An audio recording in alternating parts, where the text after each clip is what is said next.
Shalom a todos, bem-vindos ao canal Ouça a Torá. Vamos continuar o Midrash do livro Shoftim. A crueldade de Avimelech. As esposas de Gidon deram-lhe 70 filhos. Eles eram todos de Sadiquim.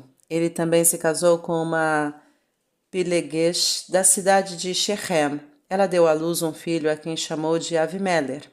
Avimelech era um rachá, uma pessoa perversa. Ele ouvira dizer que ao seu pai Gidon fora oferecida a realeza, mas humildemente ele a recusou. Agora o maior desejo de Avimelech era tornar-se rei sobre Bnei Israel. Ele estava ávido por poder e grandeza. Ele pensou que, em troca de todas as coisas boas que seu pai fez pelos judeus, ele, Avimelech, merecia essa alta posição. Mas ele tinha um problema. Ele sabia que seus 70 irmãos não deixariam se tornar rei, porque eles deveriam. Bnei Israel também se recusaria a deixá-lo se tornar rei. Assim, Urachá Avimelech conspirou para se livrar de seus irmãos. Ele viajou para Shechem, para a casa de seus tios e primos maternos. Lá ele fez o discurso. Queridos tios e primos, por favor, digam ao povo de Shechem o seguinte: Yerubaal Gidon teve 70 filhos. Eu sei que eles querem governar sobre vocês.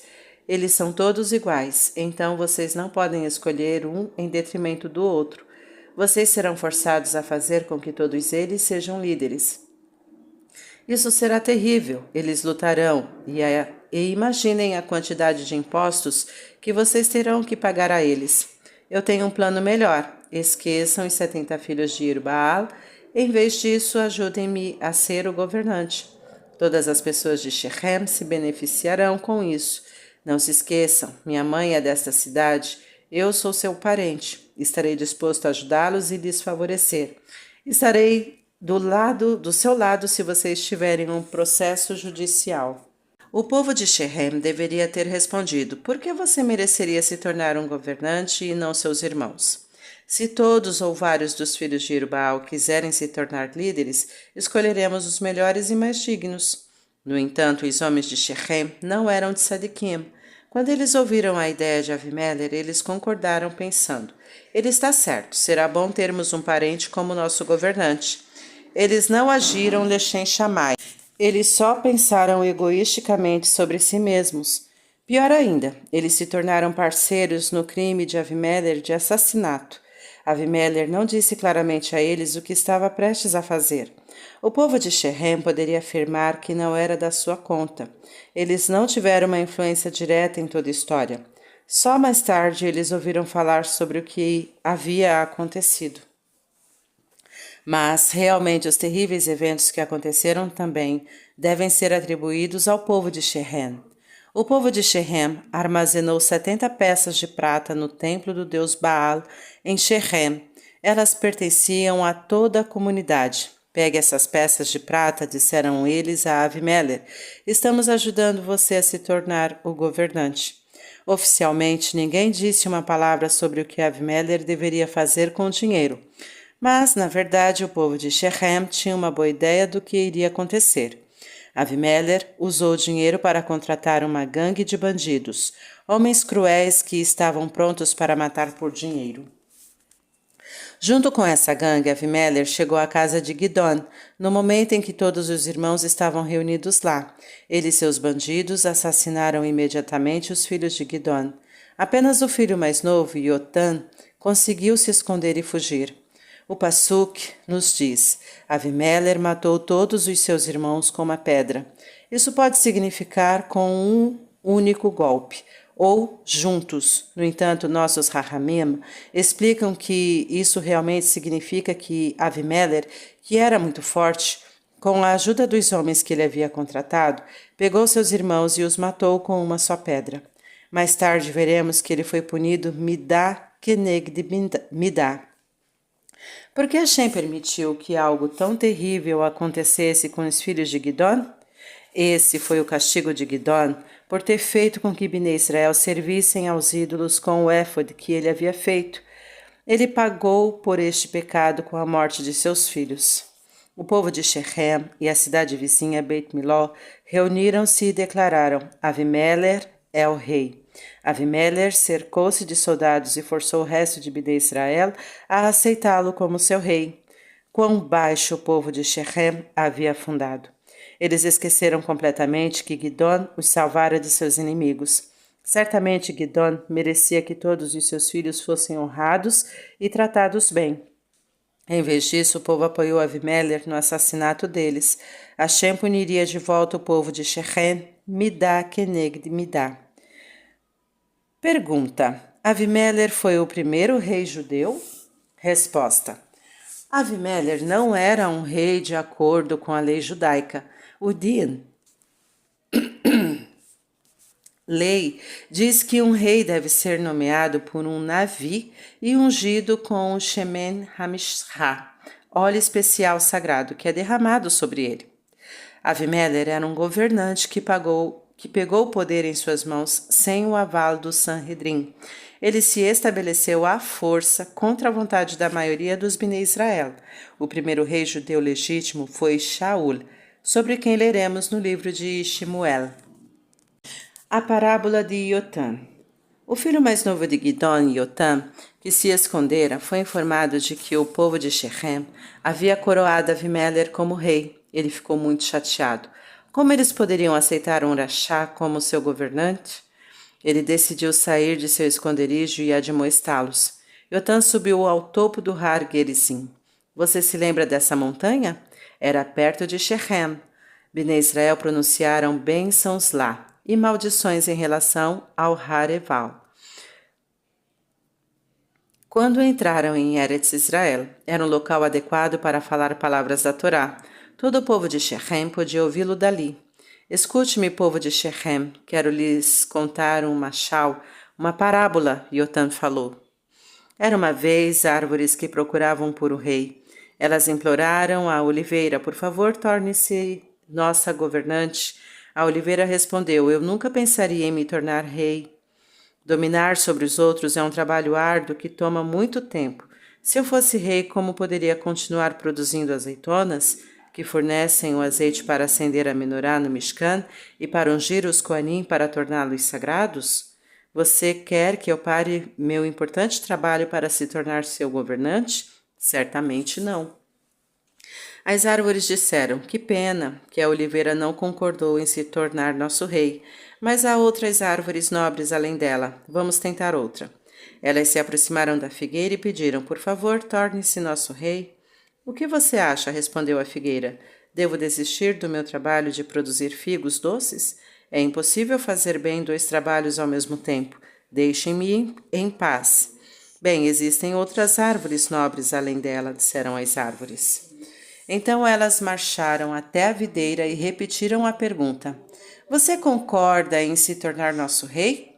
Absolutamente não, respondeu a videira. Estou ocupada produzindo uvas, a partir das quais o vinho é feito. Vinho é muito importante. Parte dele é derramada no Mishbeach todos os dias, quando o corban diário da comunidade é oferecido pela manhã e à tarde. Os Leviim cantam enquanto o vinho está sendo derramado. As pessoas também bebem vinho em homenagem ao Shabat e ao Yom Tov. Você quer que eu desista do meu importante trabalho de produção de vinho para governar vocês? Quando as árvores viram que nenhuma árvore frutífera estava disposta a se tornar rei, elas se voltaram para o espinheiro. Você quer se tornar nosso rei? Elas perguntaram a ele. Com o maior prazer, respondeu o arbusto. Estou tão lisonjeado que vocês acham que estou em condições de ser seu rei. Infelizmente, não tenho frutas para lhe oferecer um refresco. Também não dou muita sombra, eu tenho apenas espinhos, mas vocês podem descansar na pequena sombra que eu tenho. Na verdade, estou me perguntando por que vocês me escolheram como seu rei. Afinal, não tenho muito a oferecer. Talvez vocês tenham algumas razões egoístas. Se assim for, Deus as castigará. Um espinho pega fogo facilmente. O fogo brotará de mim e queimará todas as suas árvores, até os altos cedros do Har Levanon. Pensem bem antes de agir, disse o espinheiro. Vocês realmente acham que eu deveria ser seu rei? Pergunta. Avimelech é como o espinho no machal. Yotã alertou o povo de Shechem que Avimelech não merecia se tornar rei, mas como podemos explicar o começo da parábola, onde as árvores pediam a oliveira, a figueira, a videira para serem seu rei? Uma resposta. Yotã aludiu aos 3 shoftim especiais. A oliveira sugere o primeiro shofet, Otniel, que era da Shevet Yehudá. Essa Shevet é comparada a uma oliveira. Encontramos muitas razões para isso, por exemplo, o óleo sempre sobe para o topo quando misturado com outros líquidos. Da Shevet Yehudá vieram os reis que eram a nata do povo judeu. Estes reis foram ungidos com Shemen HaMizrah, o azeite de uma oliveira. A figueira indica devorar. A palavra devorar significa abelha. Os figos produzem um líquido doce chamado mel de figo, e a abelha também produz mel. Devorar foi comparada a uma abelha, assim como a uma figueira. Ela ensinou as doces palavras da Torá aos judeus.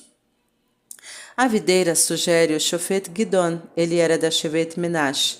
Menash era filho de Yosef. Yosef foi comparado a uma videira ao lado de uma fonte na última bênção de Jacó. O Machal conta como as árvores pediram à oliveira, à figueira e à videira que as governassem. Isso significa que Bnei Israel pediram a Shoftim, Otniel, Devorá e Gidon para se tornarem seu rei. O Passuque no livro de Shoftim apenas menciona que os judeus pediram a Gidon, mas é muito possível que os outros Shoftim também tenham sido solicitados. E uma coisa é certa, se tivessem sido perguntados, teriam recusado, assim como Gidon. Você pode pensar, eles eram estúpidos em recusar. Se eu tivesse uma escolha, eu certamente gostaria de me tornar um rei. Veja como o rei é rico e quanto poder ele tem. Então, por que aqueles Shoftim não estavam dispostos a se tornar rei? A resposta é que governar um país ocupa todo o tempo e força. Também é uma grande responsabilidade. Portanto, se é oferecido a um tzadik ser rei, ele o recusa.